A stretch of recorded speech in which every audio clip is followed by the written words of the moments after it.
Good morning, children. Today we will study the third chapter of our book, that is about synthetic fiber and plastic. As we all know, or we have studied in our earlier classes also about the fiber and its various sources. What is a fiber? Fiber we will get from it is a thin strand of a substance, and this fiber we are getting from two sources: natural source and man-made. Natural, the fiber which we obtain from the natural sources are called natural fiber. Example, we are getting from plant and animals natural source. From plants we are getting cotton and jute, and from the animals we are getting silk and wool. Then the second source is the man-made, or we can say that artificial fiber or synthetic fiber, which is prepared by the man. And this synthetic fiber we can define as it is the repeating unit of chemical substance. You might have seen the beads, the arrangement of the beads in a string. So many beads constitute a necklace, or these beads are there in a string, and in such a manner the synthetic fiber is prepared by the monomer.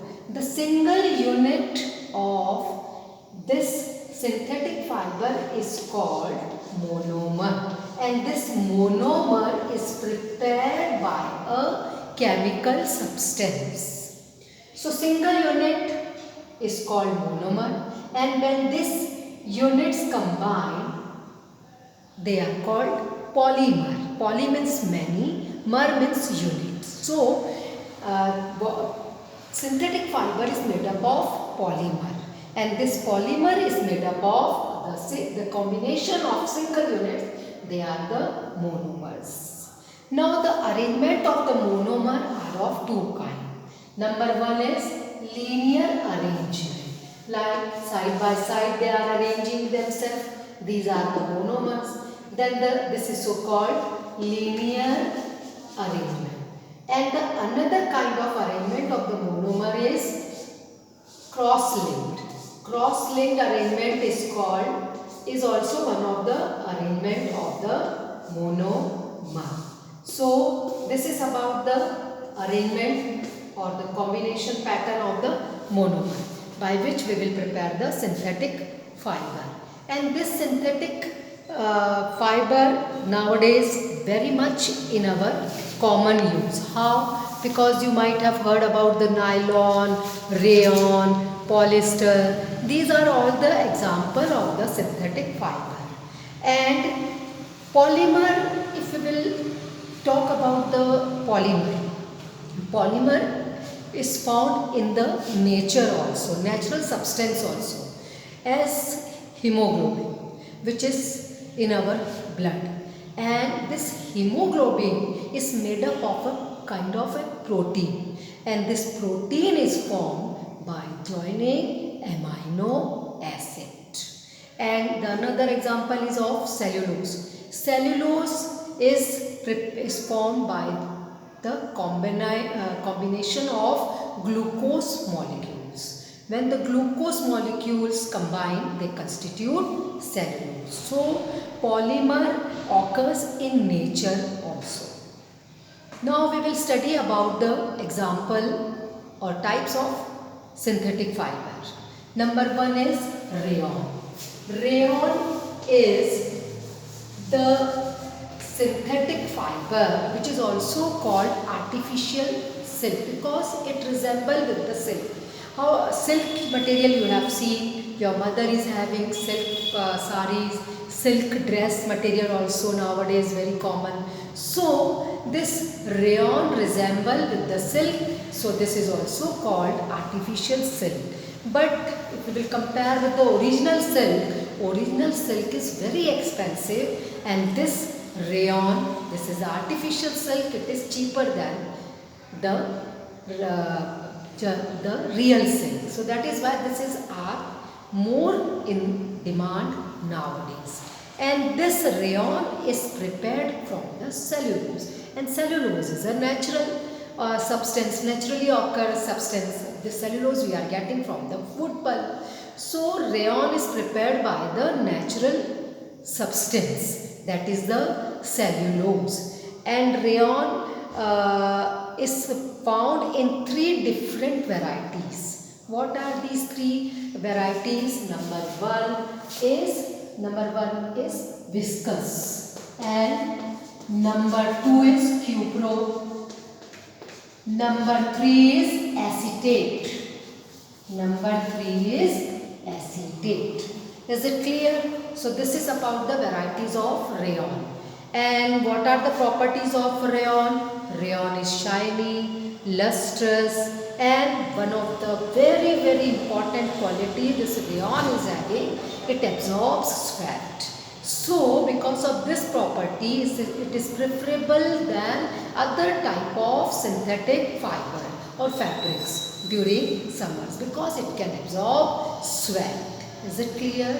Then apart from this, the uses of rayon, it is used in making suits, in making jackets, in scarves, ties, home furnishing material, sofa set cover, curtains, tablecloths, bed sheet, etc. So this is about the uses of rayon. Now come to the second example or second type of synthetic fiber, that is nylon. Nylon is very common. Many articles or many things, fabrics we are using, which is prepared by nylon. So what are the specialty of nylon? Nylon is first true synthetic fiber. Means it is prepared without using any natural source, that is plant source or animal source. It is prepared by the chemical. So how it is prepared? The chemical reaction required to create or to form nylon is carried in a specially designed machine. And when this nylon is created, then molten semi-liquid nylon is then passed through the spinneret, and from that spinneret we will get the fibers of nylon. From this spinneret we will get the fiber of nylon, and this fiber then we will from this fiber we will make the yarn, and from the yarn we will prepare the fabric. Is it clear to you how nylon is prepared? It is prepared in a specially designed machine, and also the fiber produced in a spinneret. Spinneret is also a kind of machine through which we will get the fiber. So this is about the preparation of the nylon fiber. Now what are the qualities of nylon? Nylon is strong, elastic, lustrous, lightweight and easy to wash. Strong, lightweight, elastic, lustrous and easy to wash. That is why it is used in very important in preparation of very important things like parachutes and tents, then socks which we are using at day-to-day life, fishing nets, rackets of the tennis, string of badminton, toothbrushes and climbing ropes, etc. are prepared with the help of nylon. So this is about the nylon fiber. Now we will continue in our next class. Thank you very much.